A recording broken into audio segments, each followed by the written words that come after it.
Hello everyone, welcome back to my channel. I've come on just to show you a little bit about resist technique because the prompt for the art journal, mini art journal this week was resist technique, and I didn't want anybody to like have a panic and not know what to do if they were attempting it.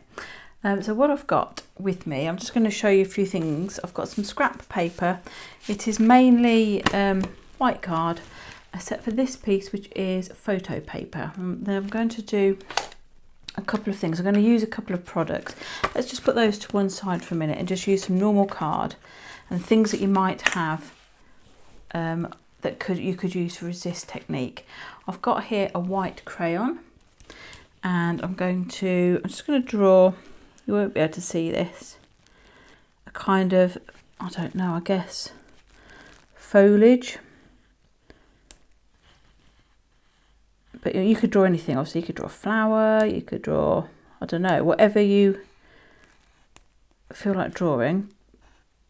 I'm just trying to give you an idea of how this works. So this is just a white wax crayon.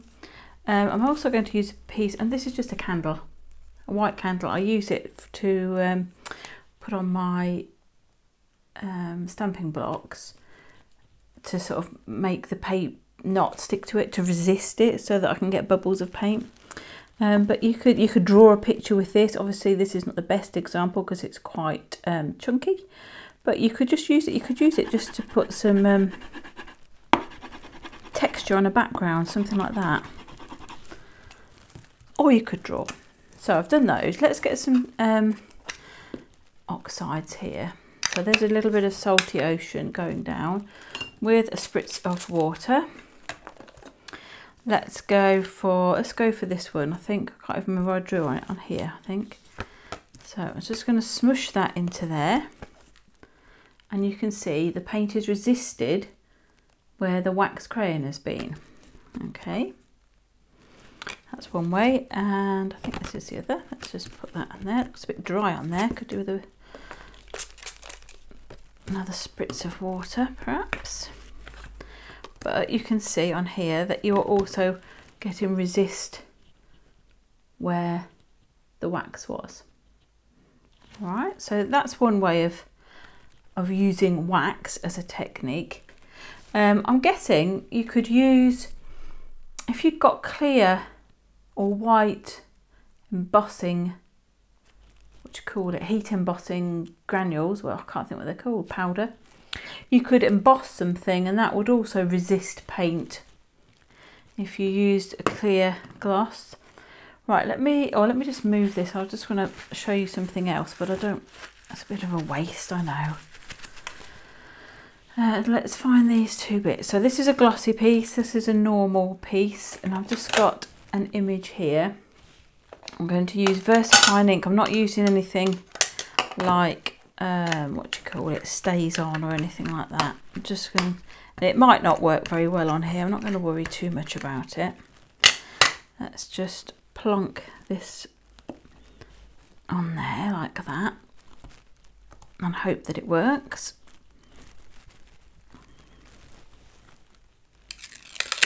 Okay, not too bad. I'm not too fussed about whether or not it's a perfect image, because I am just showing you something. Right, I'm going to pop those on there like that. So this is the normal cardstock on here, and I'm just printing an image. What I will do is just heat them to set that ink a little bit.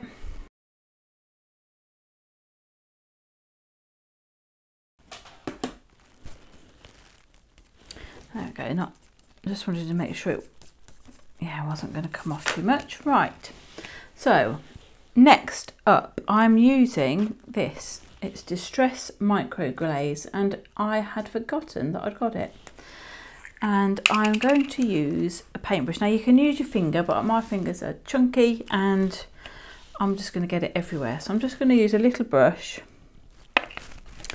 and I'm going to just put this Distress glaze over my stamped image.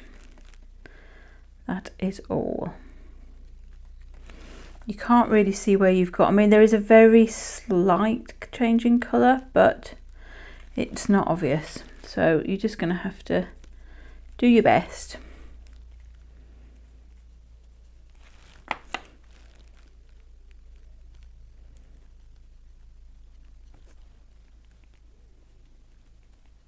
Small amount.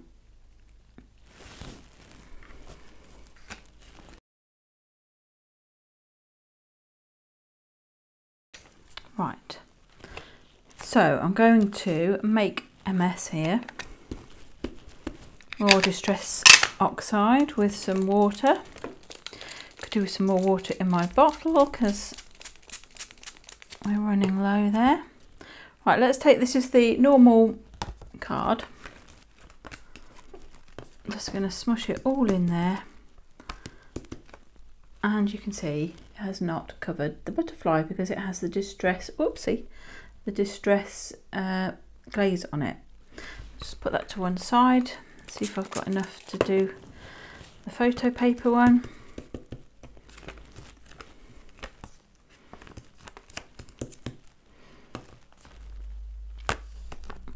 I have. And I'm going to just dry this off a minute, and I'm going to just heat set these a minute so that all the ink dries.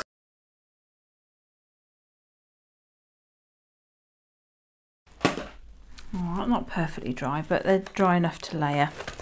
Just go in with a darker blue here.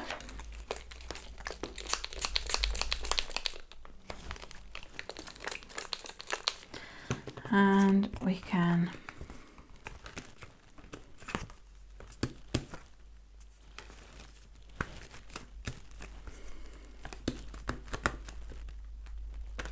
something like that. Let's clear that so we can see what we're doing. Obviously you could wait for those to dry, but effectively you've got this layer of glaze which will resist the oxides and things going on top. Okay, that has got a bit of the dark blue, and my guess is that heating the, is this normal paper? Yeah, heating the normal paper with the distress glaze has perhaps made it sink into the paper so that when we did the second layer it didn't fully resist. It seems to have worked fine on the photo paper anyway.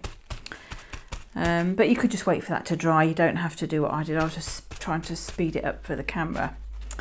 Right, you may notice that on the here, well on both of them actually, but when you use oxides, you do get a sheen on them where they've oxidized. That's the whole point of them. But if you don't want that grungy look, I think you can use the distress glaze again. And I'm just putting a pad, a clear pad, a clean pad on the end of whatever this holder thing's called, and you can just put some distress glaze on and it will bring your colour back if you don't want that look. Bit like the other techniques I've shown before when you clean the oxide layer off with a cloth. Whoops, it's going a bit, but that's a bit shinier, and you know, it depends what kind of look you like. Doubt it'll work on there. It might do, but I don't think so. I think you need to have a shiny surface. It does a little bit, but I think you'll need a shiny surface for it to do that. And you can buff that up with a cloth as well if you wanted to. Anyway, that has also resisted. So there are lots of different ways you can do resist technique, and you could use them as a focal point. You could use them as a background, just some, you know, something in the background here, or however you want. But I just wanted to show you a couple of ways that you can use the resist technique. Okay, I'll be back sometime when I've done my page, done what I'm going to do. Might use something like this, quite like those, but I just wanted to share that.